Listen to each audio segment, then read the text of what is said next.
All right, I can never quite tell when I'm live, so I'm going to assume that I'm live now. Oh, first I'm just going to ramble incoherently until I'm sure we're live, and then I'm going to say hello, God bless, and welcome. I'm Kevin Haggerty. Thank you for watching the Godlogic Project. I want to thank you guys for supporting the Godlogic Project. A lot of you are going to the godlogicproject.com, clicking on the Amazon logo, shopping as you normally do, and Amazon sending a couple bucks to the Godlogic Project, help support this ministry and pay the bills around here. You could also become a project partner at anchor.fm/Godlogic Project. And just sharing our stuff on social media and commenting, giving us a thumbs up when you watch this stuff really does help. So subscribe, ring the alert bell if you enjoy the content. And tonight you're going to enjoy it, because tonight I have, I'm about to freak out. You ready for this? I have my first official YouTube celebrity. Yeah, I know, right?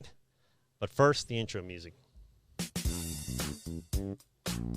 Hello, God bless, and welcome. I'm Kevin Haggerty, and this is the Godlogic Project. Shut up, Kevin. That's right. I'm Kevin Haggerty. That's Mike Houston telling me to shut up like he does every week. Tonight on the Godlogic Project, we have the Good Patriot. Good Patriot, would you like to introduce yourself? Hey, y'all. I'm Katie. You can call me Katie, Kevin. That's fine. No, I'm not worthy. Let's not go there. Stop. We'll see how the show goes before we get, Well, you and I are probably, I guess you can say we're like BFFs now. Is that fair to say? I mean, we're like... Yeah, we've had 2 short phone calls, so my real BFF might get a little offended at that. She might hunt you down and snipe you, but... Those 2 short phone calls just changed my life. It's made me a better man. So we had, it's very cool because we have a mutual friend, Simon, that put us together, and he's just a great guy. In fact, we're working on maybe doing a project together. But it was very cool for you to take the time to be on the Godlogic Project. I'll give you an idea of what we do, and then we're going to play some of your videos. But the Godlogic Project is a show that, we talk about maintaining a Christian worldview in a post-Christian America, what I believe is a post-Christian America, and what does that look like. So we try to include everyone in the conversation. So we like to say that everybody has a seat at this table. You don't necessarily have to be Christian or agree with me for the things that I believe, but we should be talking about it. And that's kind of the goal here. Now, as a quick side note, guys, if there's anybody you know that needs help in the recovery community, either chemical, emotional recovery, message me at godlogicproject.com. I have some resources both inside the state of Florida and outside. If there's anything I can do, and this is kind of the reason we do this, we really want to be of service to you guys. So if you guys need help in any way, don't hesitate to contact me at godlogicproject.com. You got an interesting testimony, got an interesting story, got an interesting point of view, you want to be a guest on the show, go ahead and message me, godlogicproject.com. Sorry about that. I forgot to say that before I did all that other stuff. Well, you have really a pretty successful YouTube channel, and you and I politically seem to align quite a bit with the things that we believe. Now, your show, and we're going to show clips from it right now, but your show is hysterical. What gives you the ideas for, well, first let me play the first part of the video, and then we'll begin to talk about it a little bit. But I was trying to pick out kind of highlights from your channel, and I think it's all hysterical. It's all great. So it was very difficult to do. But hold on, we'll play. I'm going to play a 1-minute intro of you, Katie. Hold on. All right. Howdy, Patriots. I got 2 quick thoughts for our week ahead. The war on American values is getting hot. I'm not looking for perfection here, but I'd like to encourage you to do 2 little things this week. 1, to be loving to our enemies. I know what you're thinking. I ain't being nice to those crazy sons of peaches, but you can't fight crazy with crazy. My goal this week is just to be a little bit more loving and a little bit more nice. Number 2, to be 100% intolerant of their bullcrap. Do not be afraid to speak boldly and strongly against falsehoods and claims that what we believe in is racist or evil. You stand on a foundation of truth and freedom that cannot be shaken. So stand firm, Patriots. Just do it with love. I hope your week is awesome, and I'll be thinking and praying for y'all. I'm Good Patriot. I'll see you next time. God bless.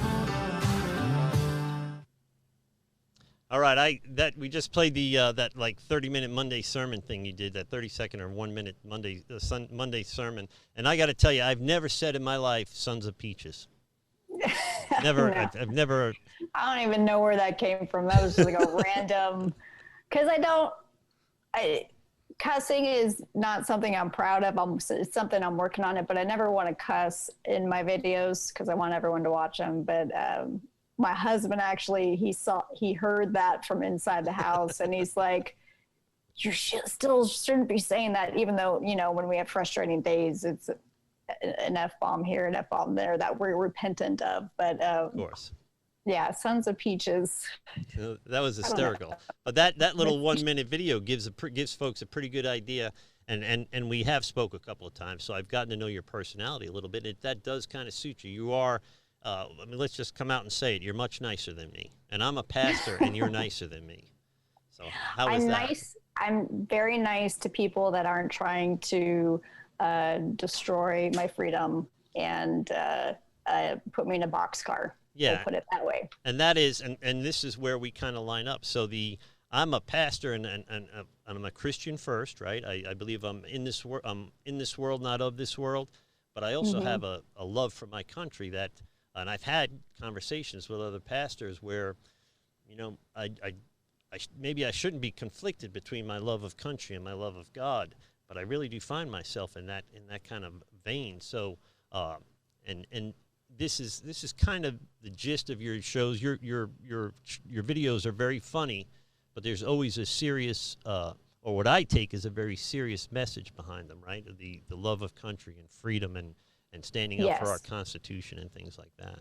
Yeah, and I haven't done a funny video for a few months just because things have been so serious. I always try to interject a little bit of humor here and there, but you know, I kind of go in seasons. You know, before we were under complete shutdown and we're in a war for our freedom right now. You know, I was able to take funny ideas and play them out. But when they shut you down and you don't know usually my funny videos require other people. I do not have a staff. And it's hard to get people together when half of them might be scared to be in public still. And like, for instance, I had this awesome idea. I had this whole script written for something called Chill the Bleep Out. And it was an infomercial for an essential oil spray for Antifa. And unfortunately, I was waiting for better weather to make that video because it had to be made outside. And now that video things are so extreme that the video is pretty much pointless because everything's been taken to a new level. And that's happened several times where I've written something funny, and if I don't film it right away within a few weeks or a few months, it's too late and the moment's passed. And, you know, now it's not as funny. It would have been funny 6 months ago, but it is. And you walk a fine line when you talk about kind of sensitive issues. So I do a live show with live people in my studio, and a lot of them don't agree with me, right? So sometimes we all leave, all right, nice seeing you, and everybody gets in their car and goes. And these are generally friends of mine, but there are some feelings hurt when the show's over, you know. But I think that's important. And some people may only be able to kind of open up to these tough issues through humor. Right, through your funny humor and relatable humor. So it is. There's going to be a demographic that very nervous about talking about the things that we talk about, except that because of the way you do it, it makes it very digestible and gives them something to consider, you know, when the video's over, you know. Yeah. So and hopefully makes them watch the Godlogic Project. I don't know why that would happen, but so we're going to play another video now, and this one is Extreme Makeovers, I believe is the name of it. But it is I just put it in there because it's funny. So it doesn't have a strong political message, but it's funny, so I put it in there. All right, hold on. I don't understand. This has never happened to me before. It's okay. I'm sure it'll be fine. Good Patriot, come on out. Coming. It's okay. All right, I'm already going to pause it and tell the audience that you had your friend over for like a makeup party, a bunch of friends over for a makeover party, and you're drinking wine, and you know, I'm guessing this is things girls do every night. I don't know. It's me and my son in the house. But the the girl, the makeup artist, is sitting on the couch, kind of dejected because, you know. Yeah, we rejected her normal makeup and Yeah. said, you know, let me just tweak it a little. Let me touch it up a little bit, and I don't want to ruin it for the audience, but you do a little more than touch it up. So here it is. You're coming out of the bathroom right now. Just really picky about how you look. It's nothing against you. Well, what do you think? Strong is beautiful, right?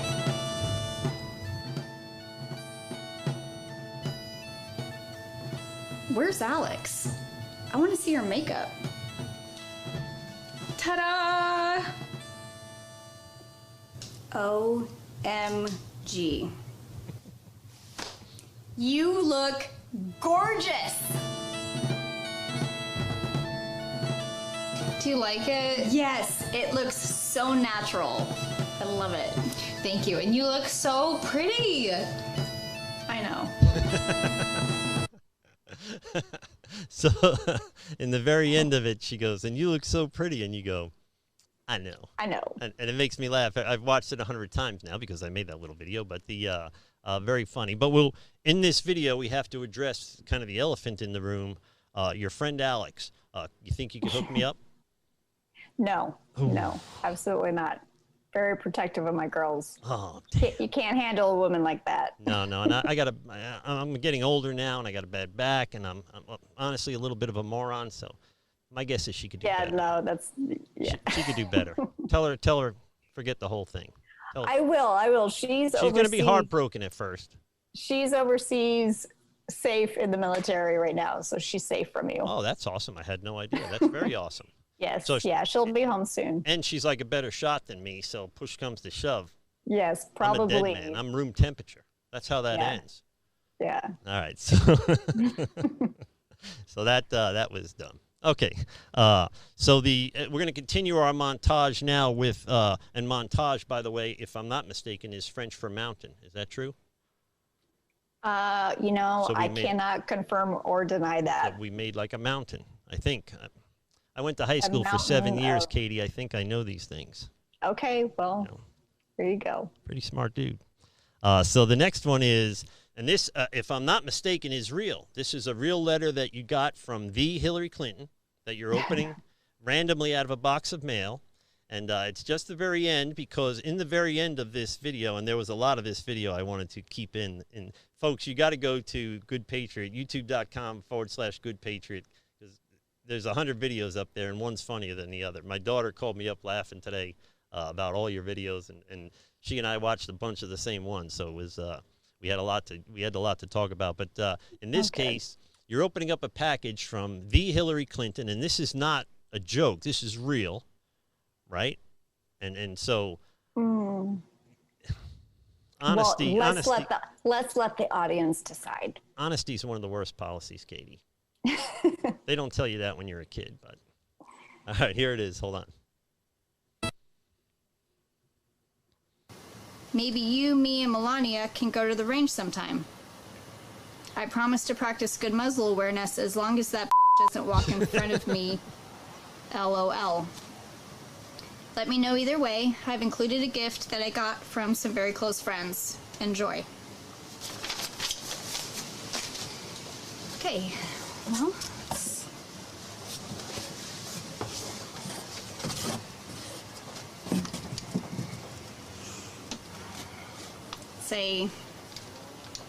it's a Russian rifle. It's a Russian SKS from her friends in Russia. She has my address. All right, it ends with she has my address and hashtag pray for me. Yeah, if she, well, I'm sure she could probably get my address, but what's funny is whenever I make fun or say something about Hillary Clinton, there is actually a part of me that's like, ooh, maybe I shouldn't do this, but maybe I I went just too have far. to. The crazy thing is there's some potentiality there. So our governments are, and I'm not a huge fan of the Republicans either, to be honest with you, or politicians in general, but our government, they seem to be so out of control, especially right now in this season, the left, right? So the Democratic Party is, I was a Democrat before I became an independent like 25 years ago. After listening to Newt Gingrich, I thought Newt Gingrich made some good points that nobody was making. So I decided that partisanship is a bad idea, and I'm going to become an independent. And but I've always been kind of a little bit in the center. There's things I believe and things I don't believe in. But it seems like the left has just gone so far left now that it's like a rush to sound crazier than someone else sounded the day before. I mean, it's amazing to me that they see no bounds in the ideas they come up with. And so it is they've kind of forced me to become a Donald Trump fan. So I find myself rooting for the poor guy, and I'm not even a big fan of Donald Trump. I grew up in New York. I've known Donald Trump for my whole life, not personally, but of him. And I didn't want him to be president. I voted for him because I really voted for the vice president and the Supreme Court, right? And but I find myself hoping he does well. I can't believe he's still in there. He's like the Teflon Don. I mean, it's amazing to me. Yeah. And they're go ahead. I was going to say they're working hard to get rid of them. They're pulling out all the stops. They're very desperate, which should be a sign that they're up to something. They're up to no good. Yeah, they're that desperate. There's got to be a reason, and really we see the underbelly of the Democratic Party and the underbelly of the media now, where they are just shamelessly. I don't get an alert on my phone from CNN that isn't an anti-Trump headline from CNN. And they're like, well, we're exposed now, but we're still going for it. It makes no difference to what the American people think or feel. And the sad, crazy part is people that I love and respect can't lap this stuff up fast enough. I mean, they just can't. They want to believe this stuff. We'll talk about it a little bit. We have to go on to probably the funniest video that I found so far is baking cookies at the gun range. So, and this I've kind of chopped up, so I don't know if you remember the edited version I sent you, but so the audience knows Katie can't see the videos or can't hear the videos, and I didn't have that planned for that right up until showtime, so we're doing without that. Yeah, so if I'm just sitting here like, don't so think that I'm not entertained by myself. When this is over, they're gonna be admiring our professionalism, I think. Yes, we're pros. Yeah. All right, hold on.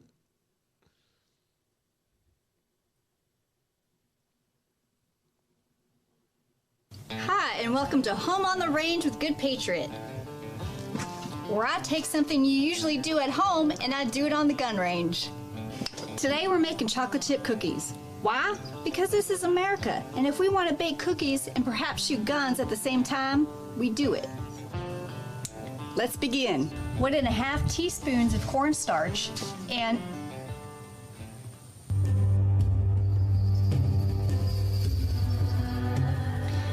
Isis is here. Terrorists love cookies. Would you excuse me one moment?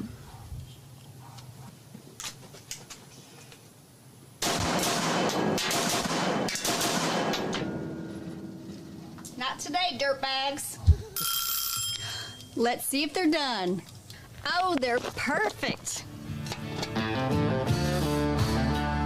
Let's try one, shall we?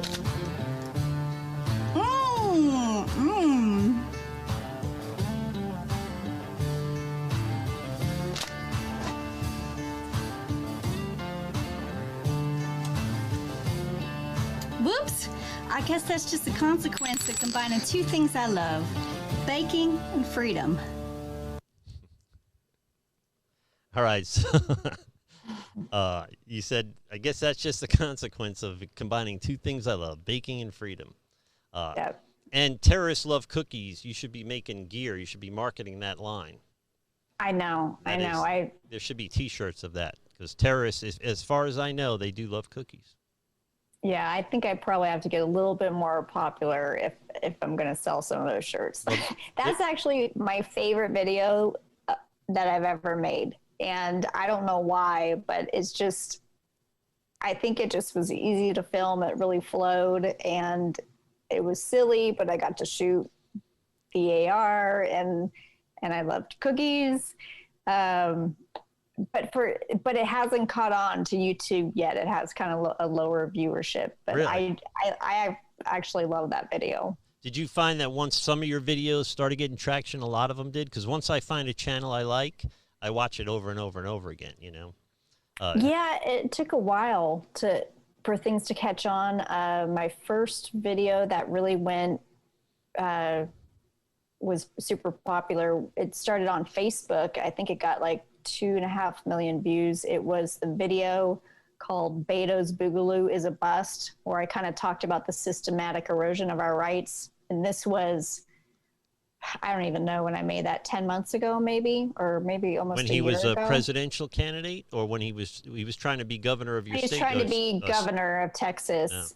And a couple of senator, I think, maybe, wasn't it? Was it senator or governor? Oh yeah, actually it was senator. Yeah. Sorry, against Ted Cruz. It was a year ago, and so I just wanted to explain to people. It resonated with people because it was a different way of thinking. It was okay, look, they're not going to just outright come for our guns. They're doing this in a like systematic way where they're chipping away things one by one. They're using the Overton window effect where they talk extreme like Beto does, saying, hell yes, we're going to come for your guns. So that when they only come for a magazine capacity limit, it doesn't seem as bad. So I discussed that, and it just resonated with people. So that was what really kind of boosted my channel into getting more traction. And before that, YouTube was just nothing. I had like a couple hundred subscribers, but that took off, and it was a big blessing. So then how long have you had a YouTube channel? Well, I made it maybe right when I started making videos, which was about almost 2 years ago. Nice.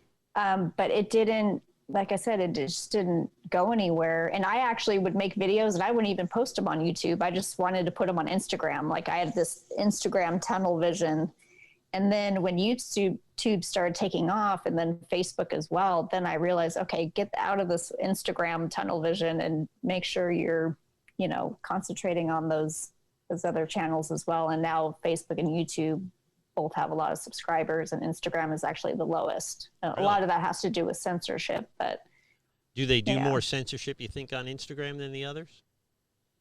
Facebook does too. I mean, Instagram is owned by Facebook, actually, right? Yes. Yeah. Instagram's always been the toughest. I think they kind of do some non-obvious dirty work behind the scenes. Mm-hmm. But Facebook is definitely not friendly. I don't even think that, I don't know if now I'll come up in regular search, but for maybe 2 months, ever since I made a video about not apologizing for our race, if you type in Good Patriot into the Facebook search, I won't come up at all. Like you have to get an outside link or do some sort of internet search to go directly there. I know when I started the channel, I would get, I got to the point where YouTube was kind of suggesting my videos, or maybe 12% or 14% of my viewers would come from suggested videos. And now, now my average is like 0.7 overall. So it's gone down to 0 for the last 6 or 8 months. It's just, they just won't suggest my stuff anymore. And a lot of that has to do with a single video that I got a copyright hit on. And they shut down, instead of just shutting down that video, they shut down my whole channel, and it just died. Oh. And then when I allowed them to take that minute and 30 seconds out of the video, allowed YouTube to do it. And at that point, it was everything kind of came back to life a little bit. But I spent like 6 months. I spent 6 months getting like hardly any traction at all. I'm like, what's going on? And it was all off of that one video. They must have hit the wrong button or something and shut me down. But I worry about that stuff. I worry that they shut down the conversation, right? That they don't allow. Every idea sounds like a great idea if everybody in the room agrees with you, right? So the idea is to get people that don't agree together. That's not the case tonight, but I like to get people that don't agree with me in the studio to talk about things that we don't agree about and see if we can't make any. But a lot of times they're repulsed by logic, and so they have a very emotional argument. And if you expose that, then they don't want to talk to you anymore. Right. Yeah, I've experienced that a couple thousand times. And I get for sure. And I actually, every time I do a show about politics, I lose subscribers. So a lot of my Hey, that's okay. a lot of That's my all right. friends are obviously socialist, and I'm going to hunt them down. No, I'm not. Yeah. Who am I kidding? Well, you might have to one day. Yeah. No, I'm just kidding. I'm just kidding. I'm waiting for them government. to come to me.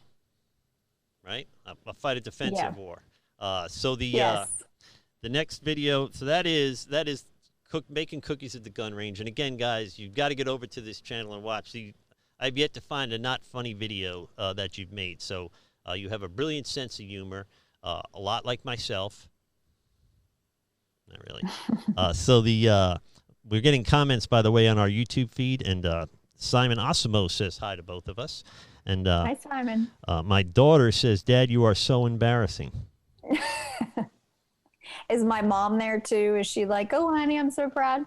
No, she No, not yet. she blocked me like 6 months ago. Oh. I remember now. So she Bummer. was like, but apparently my daughter Casey's favorite line is, "Not today, dirtbags."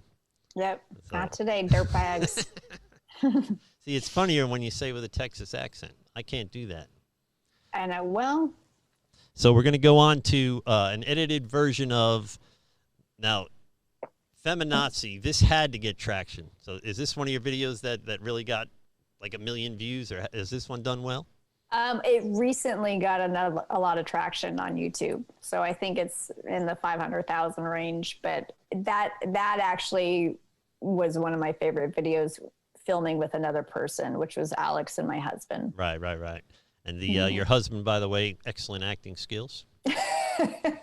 Yeah, he's amazing. He's amazing, and he's in the very beginning of it. I've kind of edited this down, and you saw it, so I'll play it for them, and we'll talk about it. Hold on one sec.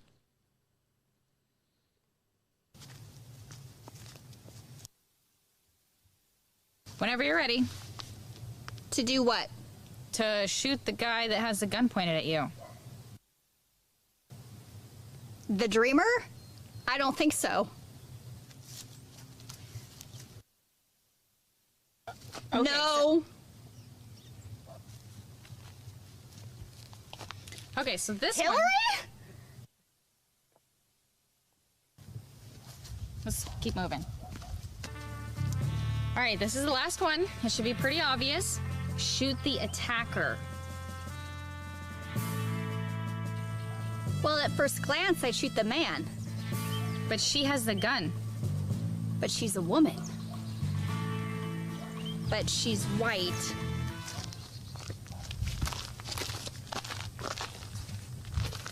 She has privilege. He's a man, but he's black. So on the feminist scale of who's at fault, they cancel each other out, and I can't shoot either. I'm done.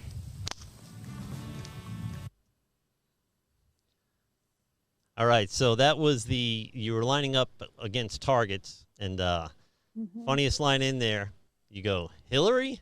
And you put your glasses down, and it looks like Hillary Clinton aiming a gun at you, which is probably a lot of people have felt that, but only few can talk about it. True. And they're dead. Yeah, So. I got to go get my tinfoil hat. One of your videos, you actually have a tinfoil hat on there. Yes. It didn't make the French Mountain tonight, but it's very funny. No, yeah, and that was a silly one. It was when that whole Area 51 raid was supposed to happen. I mean, as if people could get close to that highly guarded government area. But it was kind of like, what are the top 5 things I'd like to find there, or whatever, if they bust through the doors. And it always struck me as funny because they probably can kill most of you. Their theory was they can't shoot all of us. Yeah, they probably can. I'm pretty sure that area is heavily guarded for a reason, and nobody's getting close. No, and it's just strange that one guy came up with that idea. It was like a joke basically, and it got monster traction, which kind of tells you where our society is at as on a whole. Yep. But the feminazi video, that part that we just showed,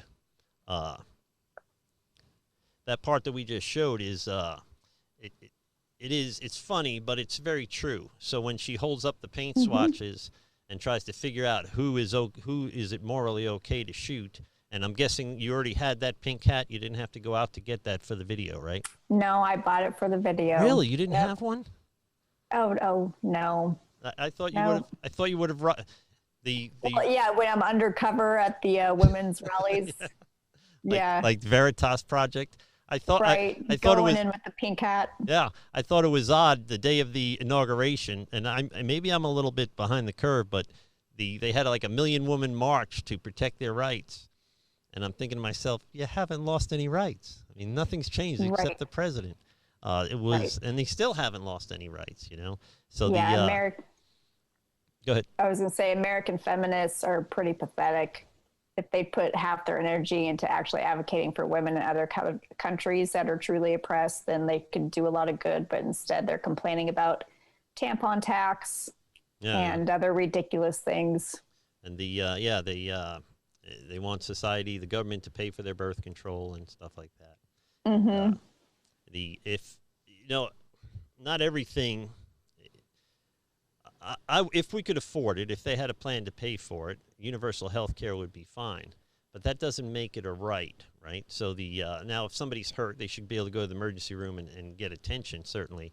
But not everything could be a right, because you could make that argument then for car insurance instead of health insurance. If you got in an accident, couldn't drive your car, and couldn't go to work, and your family would be out on the street, you have a right for your family to have a roof over their heads and food in their stomachs, so the government should pay your car insurance too then. I mean, there's no end to the arguments that you could make for that. But we've gotten so, like, not just politically correct, but insanely politically correct. In other words, when I hear them say the Democratic convention, the debates, were amazing to me. They just couldn't wait. They were like in a contest to say something stupider than the other guy said. There's like, 13 or 14 of them. And they were like, it was like a race to say something stupider. And it was almost like a Saturday night parody. I couldn't believe they were saying all those things with a straight face. One guy from, I forget his name now, Spanish dude, maybe from Miami, said, he's not just for reproductive rights, he's for reproductive justice, and that includes access to free abortions for transgender people. Oh, my God. And I'm just a plumber, and I'm not familiar with the transgender community's plumbing, but which one is going to need the abortion? Is it going to be the man that's transitioned to a woman, or the woman that's transitioned to? It seems to me that's a very fine niche politically to be aiming at. It's pretty ridiculous. It's absolutely ridiculous. And when we have people from one political party advocating for the murder of babies as a right and something that actually should be paid for by the American taxpayers, you know that our country's in real trouble. Yeah, and even as a before I was saved, just as a kind of a logical thinking person, that the argument that that's not a life but a glob of cells, or it's not a life till it's sentient, or till it has memories, just seems so bizarre that intelligent people would. So that clearly, logic isn't their motive for an argument like that, because there's no logic that supports the idea that baby isn't another person. Their genetic code is complete at like week 6 or 8. So scientifically they're even a different person. They just happen to be inside the other person. So even before I got saved, it never made sense to me. It always seemed like nothing more than murder and immoral, So but that is, I mean, that almost, as strange as it is, it almost pales in comparison to some of the arguments that they're making now, some of the things that are going on now. So we have, while we're doing this show, today is August 28th, 2020. I don't know how it is in Texas, but we're compelled to wear masks in public here in Florida. Which I'm fine with if other people feel more comfortable. I'm not afraid of getting COVID. I'm afraid that, like, everybody's going to get it is kind of what I think. And we're doing very little to stop the spread. And the sad part is anybody that's going to die from it has probably already died, mostly, right? So it just seems like it's been so politicized. The thing that should have united us as a country has now become has divided us almost more than anything. Well, I'd say, you know, and anyone who's followed me over the last few months kind of knows my stance on this. I am not a mask person. I think that the masks are just a sign of government overreach. And we know the numbers now. We know that the death rate from this virus, and I won't even say COVID-19 because I don't even know if it is a new virus. And I've seen several interviews with doctors that could confirm that. But whether it is or isn't, we know that the death rate is under, we're talking about a virus that is in line with the flu death rate. And so how do we act with the flu? If we're sick, we stay home. We don't shut down the economy. We don't destroy people's livelihoods. We don't have government tyrannical overreach. We just are cautious with getting other people sick. And to me, this whole thing is and has been political from the beginning.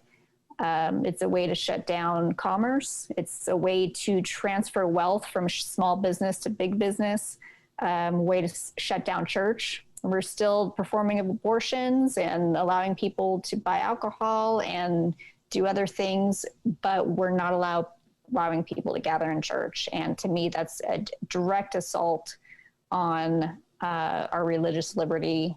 And since after week one, I kind of knew that this was a political thing. And personally, my husband and I have been socializing with like-minded people the entire time. I don't know anybody who has actually died from COVID, but I know two people personally who have had close relatives die of other causes. One had advanced Alzheimer's and one had stage 4 cancer. Both were marked down as COVID deaths. Yeah. And if two people I know in my life that's happened to, I'm sure it's happening a lot more everywhere. So unfortunately, this is just another attempt by a political party, whether it be a deeper political party or one on the surface or both, to just instate tyranny, basically, and to take the temperature of the public to see, okay, what are they willing to put up with? What are they willing to do? And fear is something that's a very strong emotion in that it shuts down our skill to reason and do some critical thinking. And the powers that be know that. And so if you can make the people afraid, and they have, then they know that they'll shut down the ability for most of us to think of better solutions and to actually act rationally. Boom, that's it. I don't know what else to say.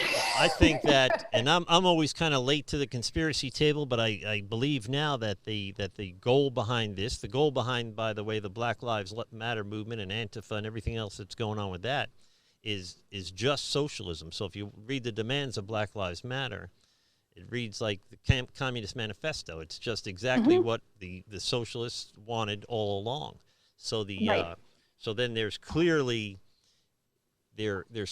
an underlying motive to this stuff that is, I mean, 5 months ago, we didn't really know very much, right? And it was better to err on the side of caution than not.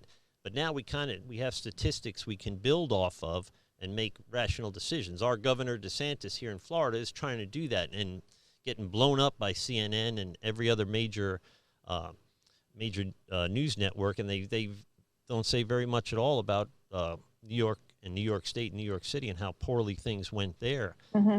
So for people to sit down and watch this stuff and not think that there's something else going on is, I don't know how they can come to that conclusion. It's clearly there's a motive behind it.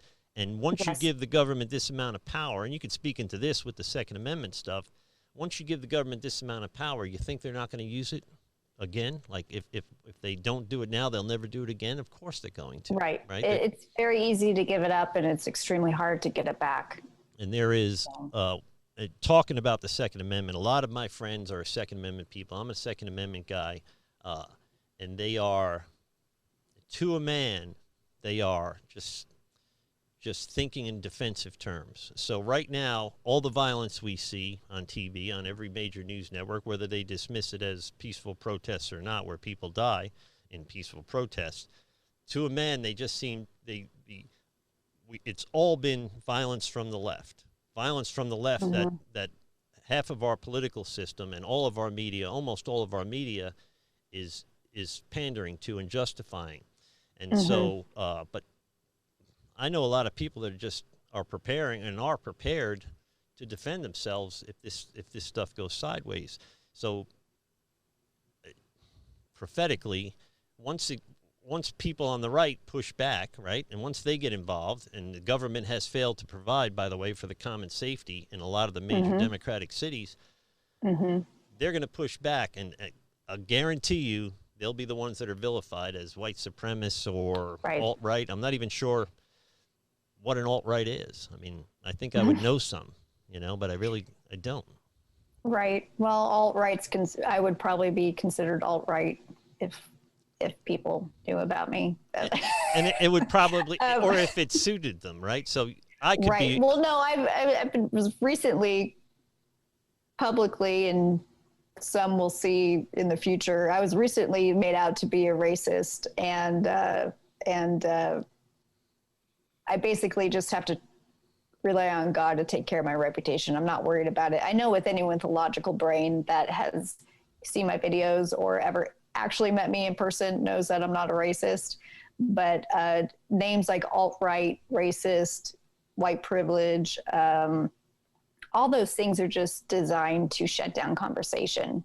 Yeah. So, there, like you said before, there's no logic brought to the table from the progressive left or these people that are writing for Black Lives Matter. There's never any logic.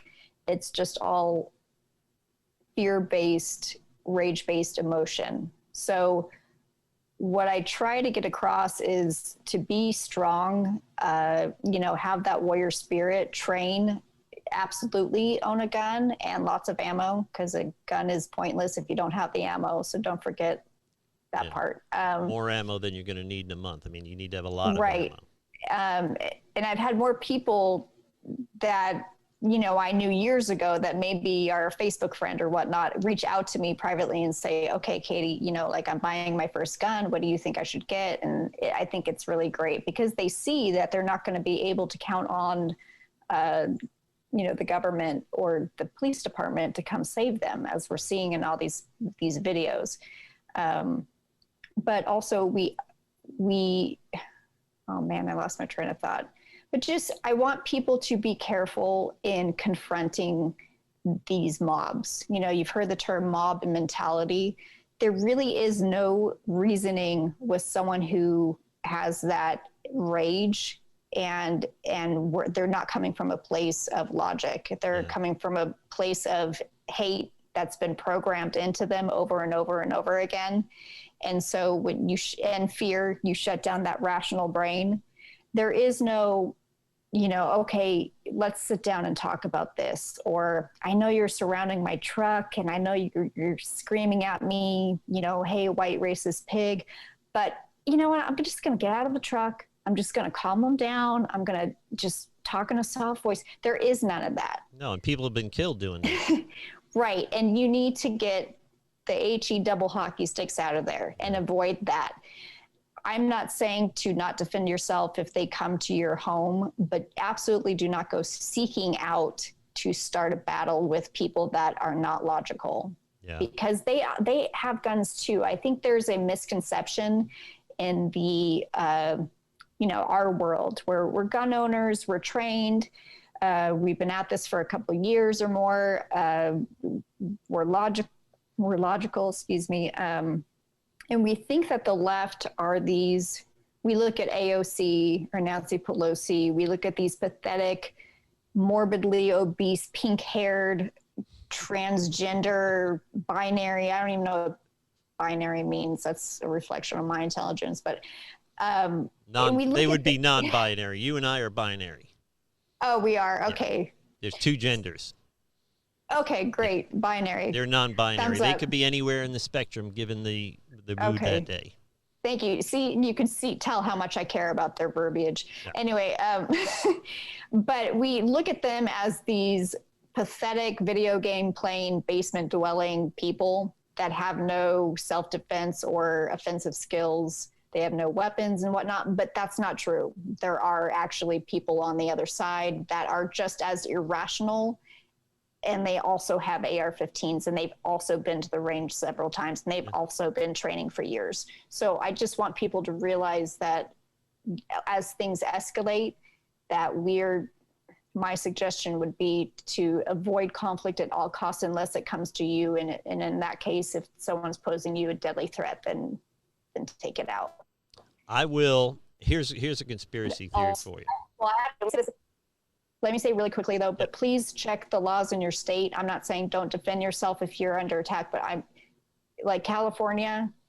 I mean, even if someone breaks into your house and you shoot them, you can still be arrested and charged. Yeah. So just be careful and know your stuff. And if you live in a state like that, get the heck out. Yeah. And don't come to Florida, or at least don't bring your politics. Bring your money. And don't come to Texas with your politics, because after I got in, I wanted to shut the door on all that. Well, you and I are blessed in a sense to live in a Second Amendment state, because where you see most of the violence happening, they're not likely to come to Florida and start waving guns around, because everybody here has a gun, right? Yeah. So everybody that's not a felon has a gun here. So it is a less attractive place to Antifa-ize or whatever they do. But the crazy thing is they're anti-fascist, and they're using fascist techniques, including controlling the media, by the way. We have essentially Pravda, right, from the Soviet Union. We have, in this country right now, you are either a news outlet controlled by the Republican Party. Let's be honest, there's only one, and they're only half controlled. Half those people don't like the Republicans. And then, but everybody else is really just a mouthpiece of the PR department of the Democratic Party. So no matter how crazy something Nancy Pelosi says, Don Lemon's gonna agree with it. And people, again, that I love and respect are going to believe it. And it's shocking to me that these are well-educated, not dumb people. But I guess there's a big difference between information and transformation. So they've gone to college, but they've been taught what to think and not how to think, and that worries me. That's, I think, a big part of the problem stems from our university systems. Right. And I recently was listening to a podcast by Allie Stuckey. She's got a podcast called Relatable that's kind of geared towards Christian women, and she speaks of current issues of the day. Highly recommend, 5 stars. But she was saying how the left, you have all these kids, and we look at them as, okay, how can you believe that? How can you believe that it would be good to defund the police and not have a police department? How could you? I mean, it's just insane. So, but what she said, and I don't know who she was referencing, was that these kids want to do good and they want to feel good. And what happens is when you're presented with facts and logic, consequences, something's going to be difficult. Like, for instance, we'll take the Black community, the inner city Black community. They want to feel good, like they're doing something to help that Black community. But saying to them, okay, well, they're going to have to get fathers back in their homes. We're going to have to improve our education in the inner cities. Improve the education by getting rid of school unions, which are basically communistic Democratic Party platforms. We're going to have to do the hard work. Those people, there are a higher number of young Black men committing crimes in relation to their population size. So why is that? Most of that is because they don't have God or a father in their home. But they're going to have to suffer personal consequences for their actions. And these young people don't want to hear about those solutions. They just want that immediate gratification of feeling good. And so they navigate and like a moth to the flame to these liberal professors that are saying, no, we have to apologize to them because it's our fault, because we're white and we've had privilege. Or no, we have to give them reparations because they've been through so much. So it's kind of like an emotional, immediate gratification as opposed to doing the hard work to actually take care of the foundational problems in those communities. Yeah, and it's so giving them that's fish why instead of teaching them to fish, you know. Exactly. And I mean, I don't even know if if reparations are actually ever approved. I'm going to lose my mind. I'll just tell you that. Well, Because if so, I want reparations for the Barbary slave trade, and I want reparations for the Irish that were enslaved. And how are you going to do the thing where 30% of slave owners in the South were actually Black? So are the Blacks going to pay for the Blacks? Or, I mean, how does that work? You know, and those are issues that aren't talked about because they don't want us to know about them, because they don't fit the narrative of the Marxist agenda to divide us by race and victimize Black people. Yeah, and it is, and the people they're hurting, and I've had this conversation with some of my kind of not Harvard educated, but major universities, and if the idea is that we need, well, I'll start with this. We had, I think the push to smaller class sizes, to talk about the teachers union, was nothing more than a power grab to have more teachers, to give the teachers union more power. There was 48 kids in my class in Catholic school in New York City a long time ago. And everybody did well except for me. Everybody else did very well. So it wasn't just class sizes. Now, some of that goes to the broken family. So having a single-parent home, and I have a single-parent home. I just happen to be the single parent. 4% of single-parent homes are fathers, which is me. 96% are mothers. The push for smaller class sizes empowered the unions, but it also diluted we needed more teachers to do that, and it diluted the talent pool of teachers. So we had less qualified teachers teaching our kids.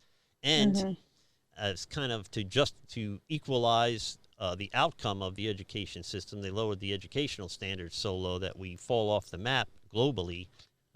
We don't even hit the radar anymore. So the same thing happened after 9/11 when they had to, the big push to build the police departments, which I think they had to, right? That was their first defense against militarizing and so on the police departments after 9/11. But they diluted the talent pool for policemen as well. So not everybody is anointed to be a teacher. Not everybody is anointed to be a police officer. It takes a certain person to do that. So there's some blame to go around, but the idea that we've created an environment where, although statistically it's not supported, you don't have to obey a lawful command from a police officer. You can go get a taser or go get a gun or fight or whatever it is.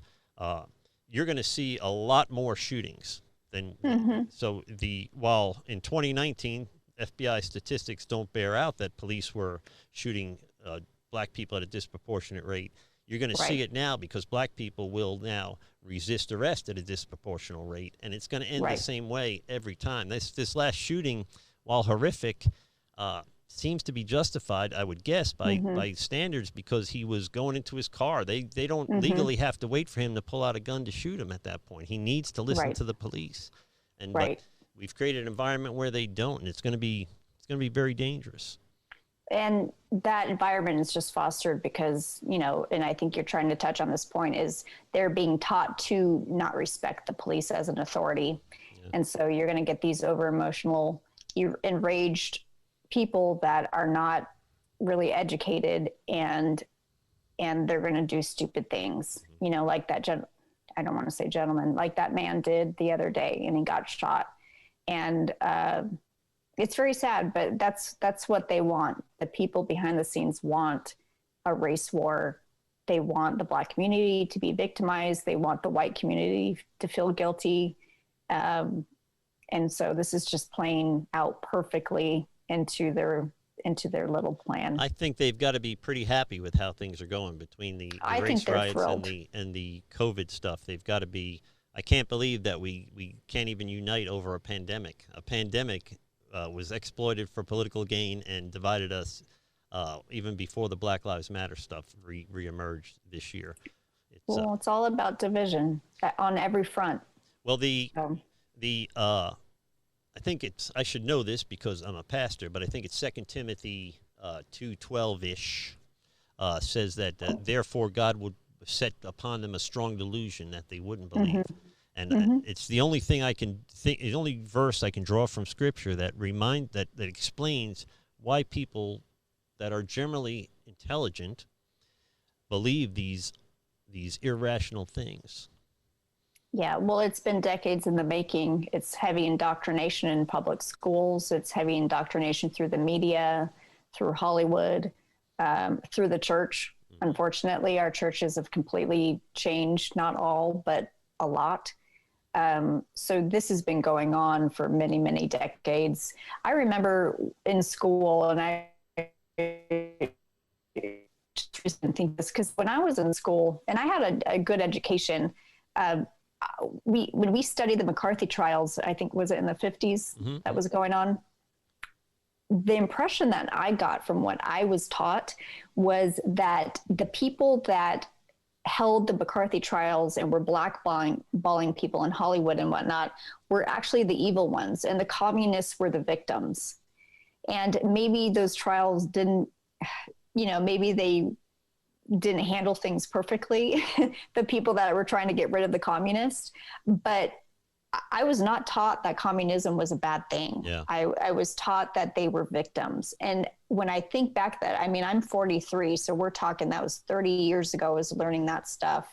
So, this has been going on for a long time, for me to be taught that they're not that bad, to right now we've moved on to kids are being taught not only is communism a good thing and a compassionate thing, but it's also something we should consider for our country's operating system. Yeah, and that's absolutely insane.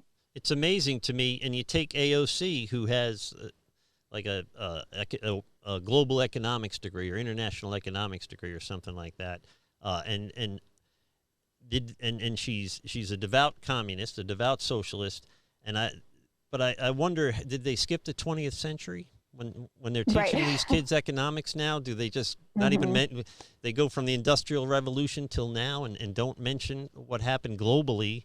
130 million people were killed in the name of socialism, and they don't seem to know that. And a key ingredient to socialism is going to be homogeny, everybody kind of being like-minded.